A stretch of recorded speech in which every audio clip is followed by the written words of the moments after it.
Hi, my name is Daniel Peng. I'm part of Archon Medical Technologies, and today I'd like to tell you about QuickStitch, the future of suture. So, in the United States, there are 45 million open abdominal surgeries per year. A surprising amount of these surgeries result in complications, such as hernias at 19%, infections at 25%, and 5% of other types of complications.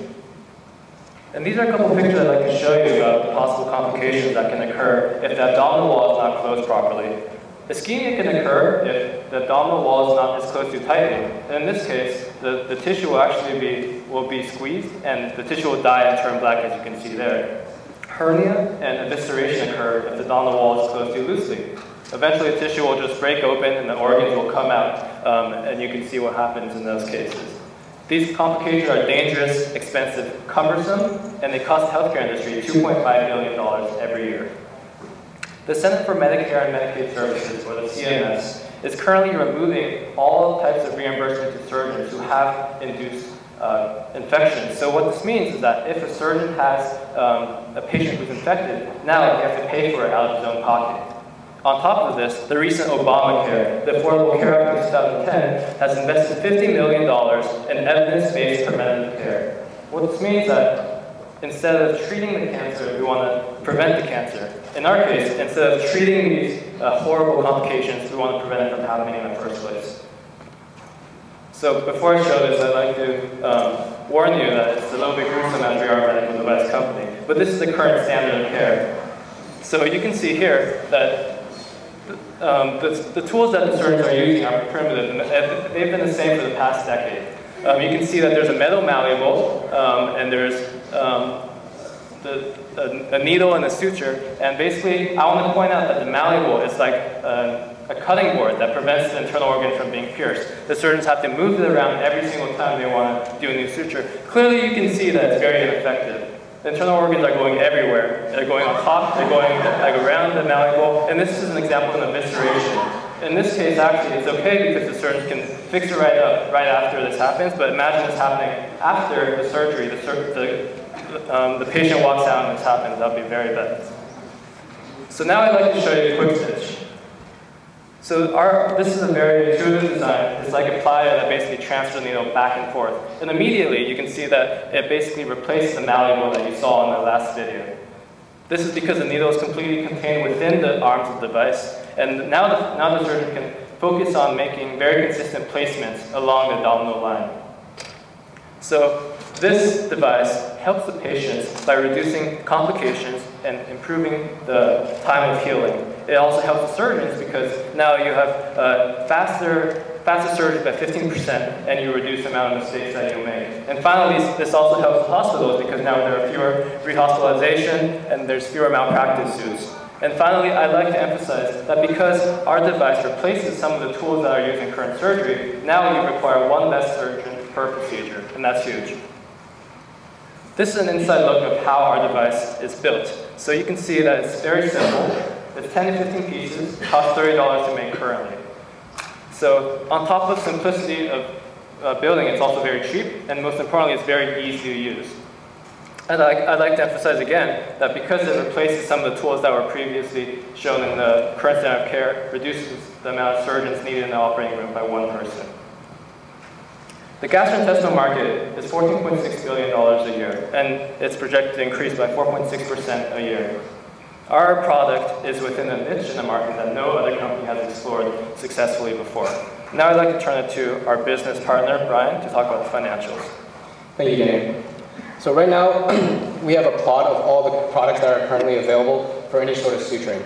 So on the horizontal axis, we have superficial skin closures, and on far end, we have fascia closures, which is much more invasive and much more deep. On the y-axis, we have inexpensive products, and on upper, we have expensive products. So for example, in the lower left-hand quadrant, we have inexpensive tools that deal with superficial skin closures. In this case, we're talking about your staples and glue for maybe a cut on your forehead. On the other hand, we have the complete opposite, which is expensive items that deal with deep fascia closures, such as Suture Tech, which is in the upper right corner. What QuickStitch is trying to accomplish is we're trying to invade this space in the bottom right corner, inexpensive materials that deal with deep fascia closures. On this graph, we have a plot of all the materials that currently deal with fascia closures. And anything outside of this red curve cannot be used for fascia surgeries. So for example, we go back to the example with staples. Staples are really good for skin closures, but when we're talking about the tissue that keeps your organs in, it just won't do. So on the far end of the axis, we have the needle and driver, which is the status quo today. Although this is really inexpensive, it also doesn't perform as well as some of the other products on the market.